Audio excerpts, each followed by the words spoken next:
Welcome to the AMP Members Roundtable series. I'm Stephanie Decker, a 25-year member. I'm Alicia Yust. I'm the Senior Manager of Learning and Development at AMP, and I've been with AMP for 13 years. And I'm Pam Nicoletti. I'm the Senior Director of Global Operations. My role at AMP is to oversee the delivery of training worldwide. Today we're joining you from the Alcometer building. This is one of our typical classrooms. We have 6 classrooms here on site. We welcome about 5,200 students a year to this facility here in Houston. And we're just thrilled to be here with Stephanie to talk to you today. Awesome. Thanks, Stephanie. We're going to start with some questions we've received from members. Alicia, we'll start with you on this one.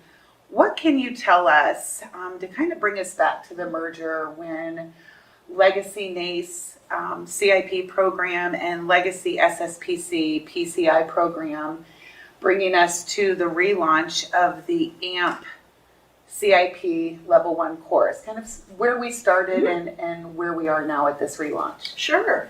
The coding inspection industry is just like any other industry. It continues to grow and to evolve. New best practices come forward, new technology comes out, equipment changes and gets updated. And so we were starting to receive feedback from industry, from students, that they were looking for some different things in the course. You know, some areas that were outdated. There's some new equipment on the market that they wanted to see showcased in the course that they were using out in the field.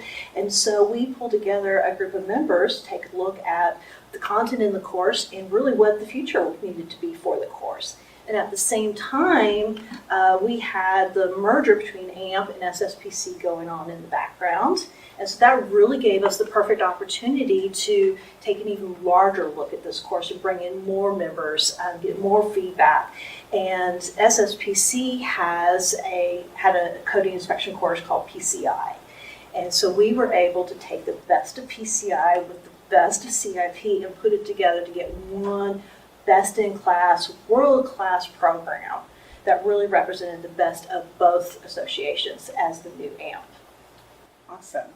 When that was launched, the new AMP CIP program, if I were a member with a NACE CIP certification, what happens with my certification? Does it automatically move to the AMP? Does it roll over? What is the process like for me if I held that NACE CIP certification? So the process is relatively unchanged. If you held a NACE CIP certification before, you will continue to hold an AMP certification. So the only difference was the name change, got updated to Basic Coding Inspector, but the process is exactly the same. So there's no change. Everything's automatic. Okay, and so does that also apply to the SSPC PCI certification? Same answer for that? Yes. Is it automatic or do I have to do anything? They don't have to do anything. You don't have to retest. When your certification is up for renewal, you will get a new card that says AMP on it rather than SSPC. Okay. And Stephanie, I want to add that all the members that were involved in the transition committee, what they really wanted to do with the CIP certifications and the PCI certifications is ensure that we had the least disruption to people holding those certifications. So that's why they transitioned into the new AMP certification. And we're really happy that it's not going to impact people and their careers. It's going to allow them to hold that exact same certification as they had earned before. So as their certification from a legacy program expires, there's not a gap in that when it rolls right over to the new? It'll automatically transition into the new one. Okay. Pam, speaking of new, Okay. what's new in the CIP Level 1 for the AMP, the new relaunched CIP Level 1? Right, yeah. So Alicia's team did an amazing job leading kind of a 2.5-year transition into the new course. So I'm gonna let you highlight the new things in it, and I'll happily add in. But I know your team really led that effort. So one of the things that we heard from students in their surveys, we do a survey at the end of every class. So they had 2 big asks that we saw repeatedly. One, they wanted color manuals, and 2, they wanted more equipment, more hands-on time. That is the hallmark of this program, is the fact that it is very real life. We put them through lots of practice labs that put them in real life situations. So they are out there taking dry film thickness measurements, doing holiday testing, just like they would do out in the field. And they wanted more of that. So we went from 5 labs, and we've increased that up to 9 labs to give them more experience with the equipment. So when they are going out in the field after they complete their course, they're more comfortable, they're ready to go out there and contribute and make meaningful impact immediately. So Stephanie, one of the questions we receive frequently is, we had transitioned to a 5-day course under what was NACE CIP Level 1, and of course PCI was also 5 days. And as Alicia and her team looked at the content and looked at this new course, the discussion was, can we teach this in 5 days, and should we teach this in 5 days? And the answer that they kept coming back to was, we can't teach all the content we need to teach in 5 days. So the new course is 6 days. And it's 6 days because we want to ensure that students are getting all that hands-on practice and that lab and that classroom experience to make sure we're giving them the best we can. Students still have an option to take the first 3 days online and then to come for the 3 days in the classroom. But ultimately, it's going to be 6 days. I know, and we get a lot of questions about that. And I just want your audience and our audience to know that it's 6 days because that's what the classroom, the content dictated. Speaking of the equipment and additional time, I know that y'all worked on some additional videos and graphics on the equipment from the manufacturers. What can either one of you tell us about that? Well, that was probably the third ask from students on their wish list, was to have more videos. And students learn better when you can reach them from different points. So you want them to be able to pick up and hold equipment and use it. You want them to be able to see, so if they can see it on a video being used and how to set it up, how to take measurements, then they can also read it. And at the same time, they've got the instructors there telling them, so you're hitting all the different sensory elements, and that helps the students really retain that content. And we wanted the pictures and the graphics and the drawings to all to be very real life. None of the cartoon drawings or something that looked like it came from 1980. So we went out to industry and we were like, send us your best photos, show us what you do. And that really helps those students, especially those that are new to the industry, get a feel for what they're going to be doing, because this is brand new to them. So this gets them excited when they can see that. And I want to just, Stephanie, shout out to the manufacturers, not because you're with Tinker and Razor, by the way, but because the ask was the students and instructors wanted double the amount of equipment, not 1 or 2 extra instruments, double the amount of equipment. And the manufacturers were gracious and worked with us not only to give us that equipment, but to create these videos for us. And so now we're able to give these students access to these videos during class, after class, before class. They can get them at any time. So if they're out in the field, they can pull out that phone, watch that video, and then immediately pick up that instrument and use it. So it's just, it's a real advantage to the students, and it's something we didn't have in either CIP or PCI. Right. So it is a new thing, and I'm really excited about it. So Yes, that's a great point. So when they finish their class and they're back at work, whether it's a week, a month, a year later, they still have access to all of They this. do. They have a digital library, and in fact, I was just looking at it the other day, and those videos are the top views That's great. out of everything that's in there. That's Yes. great. Well, in this relaunch of CIP1, Alicia, how did we prepare the instructors? So we pulled the instructors together at our semi-annual or every other year Train the Trainer event held at conference. So this past year it was we were in San Antonio, so we had them in there for a full 2 days. And so we had our pilot instructors. They were teaching our instructors on how to break down and teach this new content. We had the manufacturers there that were showing the new equipment that we have in the course and how to work with it and how to get everything set up. We had new labs, so we walked the instructors through all of how to set up these equipment, how to conduct these labs, how to get the students involved and engaged. So we had good conversation going, and the students were, interactive. That's kind of the key word. We want everything to be really interactive. We don't want it to be passive learning. We want them to be participants in everything that they do when they enter this classroom. So we were working with instructors on how to do that. So we also videotaped it, and we've held online sessions with the instructors that could not be with us in San Antonio, so that we have everybody up to speed and excited to roll out the new course.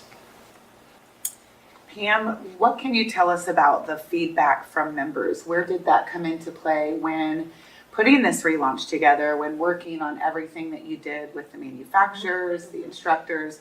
Where did the feedback come from? Sure. So with any course rewrite or redevelopment, you're getting student and survey feedback and you're getting anecdotal feedback, but then you need to consolidate that to really understand what needs to be changed, what's new, what new equipment needs to be included, what needs to be taken out, quite frankly. Not much was taken out, but a little bit. And so there were 3 different surveys launched. It went to all of our instructors, went to our manufacturers, and it went to students, where they were able to comment what needs to be updated with the course, what don't you want to be taught? Do you not want to be taught a sling psychometer anymore? And we went through those surveys. Then we pulled together over 100 SMEs. And that's kind of one of the hallmarks of our process at AMP, is that we want courses to be peer feedback. We don't want them to be one individual or 2 individuals. We want to make sure that we're hearing industry, and not only industry in the United States, but industry outside of the United States, because we're a global organization. So it was probably, what would you say, 6 or 8 months of feedback was gathered before we even started working on the course. And then we've been recruiting the SMEs, and they were so generous to donate their time. And I think the result, the new course you'll see, and it's a really good course, and it reflects the needs of industries and our customers. Right. So. We also held us 3 in-person focus groups, very intense workshops where we just ask question after question about what the industry was seeing in the field, where students needed to have more experience, the types of projects they were taking on, so what do students have to be prepared to go out and do. And so that feedback was instrumental in determining the future of this course and what it needed to look like and where we wanted to focus with so many topics. We wanted to highlight the ones that were the most important, as that feedback helped us get there. So in short, it sounds like this is member driven. Very much so. 100%. 100% member driven. Before we get to the last question that I have about what's next for courses, we did have a member submit this question, Pam. I was hoping you could elaborate. They just wanted to know the difference between OQ and certifications with AMP. Sure. So OQ is operator qualification. And it was introduced, I guess probably 10 years ago, maybe longer, by PHMSA, the Pipeline Hazardous Safety Information, Safety Administration in the United States. And operator qualification is task. So we're going to go out and have you do a task in the field and ensure that you know how to do that task. We're not going to ask you to apply your knowledge. You're not going to take a computer-based test. You're not going to take a practical exam. You're going to do one specific task. Think, I'm going to go out and basically take a ground measurement. That's what OQ is. And again, many of our courses have those tasks embedded in them. So they have operator qualification tasks embedded in them, but we don't teach those tasks specifically. They're embedded in the course. Okay. So if you go to ISNet for example, they recognize that CIP meets some OQ task.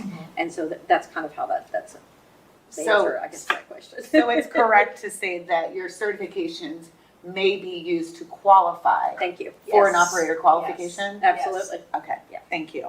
Yes. Alicia, what can you tell us about what's coming up next for courses? What's in the pipeline? So the team is working on a course on CP field techniques and rectifier troubleshooting. This is a topic that came up repeatedly from members during the merger when we were working with members from NACE and SSBC on what should the portfolio look like in the future for AMP.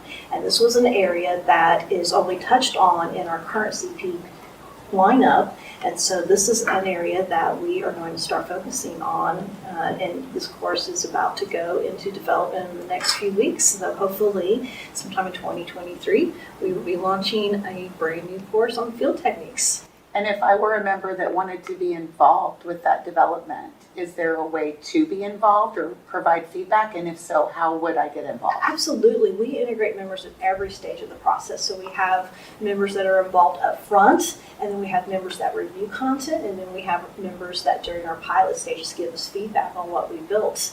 And so, yes, absolutely. I would please reach out. Okay. We'd love to have you involved. Just to add a little bit, Stephanie, we're also always looking at emerging topics. So sustainability, concrete, the Surfside collapse, we've been looking at that for some time.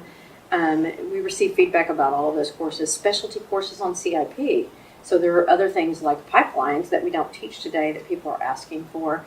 And lastly, we're always getting a lot of requests for e-courses. What's the next e-course? What can I do from my house? Right. And so we're always looking at the portfolio and saying, is there a course that lends itself to being taught in that format? So always a lot of things in the pipeline.